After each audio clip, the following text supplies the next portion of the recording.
Assalamualaikum warahmatullahi wabarakatuh. Apa kabar semuanya guys? Ketemu lagi di Ensiklopedia Budaya. Jangan lupa untuk like, subscribe, komen, dan share untuk mendukung channel ini. Dan kali ini saya akan mengajak Anda kembali lagi ya untuk membahas tentang salah satu ini sih budaya yang ada di sana, yaitu tentang seni lukis kamasan ya. Ini bergaya kamasan atau bergaya wayang kayak gitu deh guys ya. Nah, seni lukis yang ada di Bali ini, cikal bakalnya itu bermula dari sebuah desa ya, yang namanya Desa Kamasan, yang ada di daerah Klungkung. Ini sebuah kabupaten yang ada di daerah timur Pulau Bali. Nah, ini ada sejarahnya guys. Nah, pada abad ke-14 sampai ke-18, ini Bali berada di bawah kekuasaan dari raja-raja keturunan Sri Krishna Kepakisan dari kerajaan Majapahit. Nah, ini raja-raja yang ada di Bali sebenarnya ini merupakan raja-raja yang sebenarnya berasal dari Kediri ya, tapi yang bisa dikatakan ini ya tunduk sama kerajaan Majapahit, kemudian ditempatkan di Bali, dan ini akhirnya membuat Bali menjadi seperti sekarang ini guys.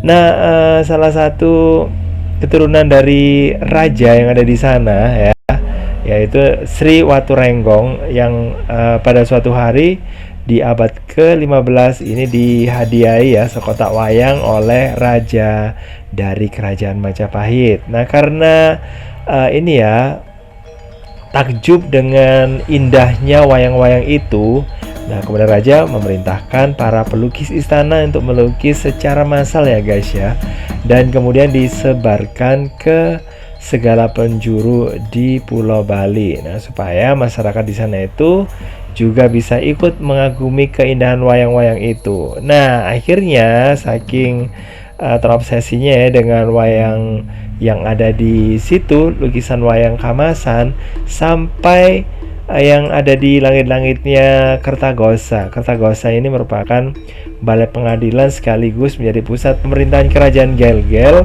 yang ada di Kelungkung. Kemudian diperintahkan digambari gambar wayang Kamasan dengan kisah-kisah legendaris seperti perjalanan Bima ke Swarga Loka atau kisah Nidya Tantri yang diambil dari wayang tantri. Ini wayang tradisional Bali.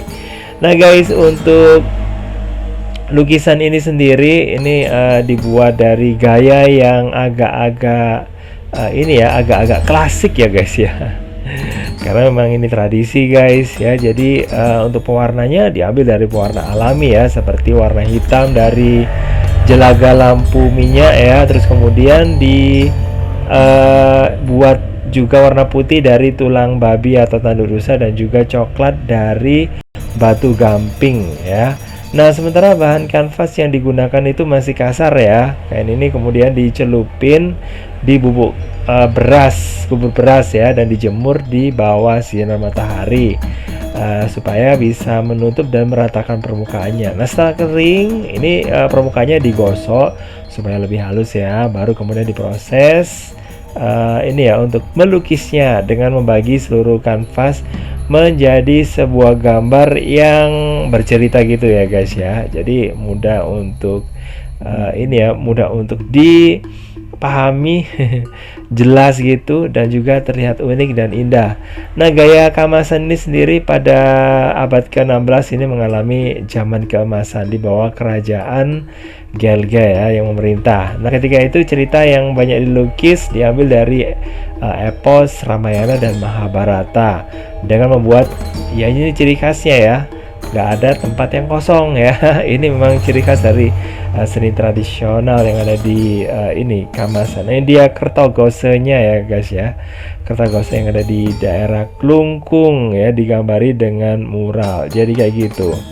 Nah, kemudian tempat ini juga bisa digunakan biasanya bukan biasanya ya, memang digunakan sebagai tempat mengadili para narapidana yang kemudian dibuang ke ini ya, ke Nusa Penida. Jadi Nusa Penida yang sekarang bisa dikatakan tempat yang sangat eksotik, sangat indah. Nah, ini dulu merupakan tempat untuk pembuangan narapidana dari Pulau Bali.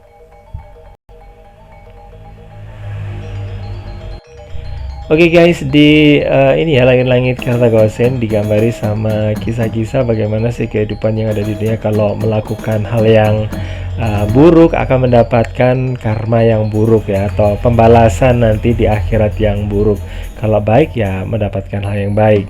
Nah, ngobrol lagi soal lukisan gaya kemasan ini. Nah, ini seringkali ya lukisannya bisa panjang sampai beberapa meter karena pelukisnya secara detail menggambarkan cerita tokoh yang berbeda-beda, sehingga melihat lukisannya itu seperti membaca komik gitu guys ya. Terus kemudian perkembangannya di masa kemudian karena tersebar di seluruh Bali, gayanya pun juga akhirnya bermacam-macam ya di tiap daerah. Dan di Tabanan lukisan ini hadir lebih panjang dengan ornamen pakaian yang dibuat lebih megah dibandingkan yang dihasilkan dengan daerah yang lainnya. Tapi kemudian sih juga karena kondisi zaman ya, akhirnya hal-hal yang tadinya itu bersifat religius yang ditampilkan akhirnya membumi ya, seiring dengan adanya perubahan masyarakatnya yang kemudian membuat pelukisnya atau senimannya itu mengangkat masalah sosial.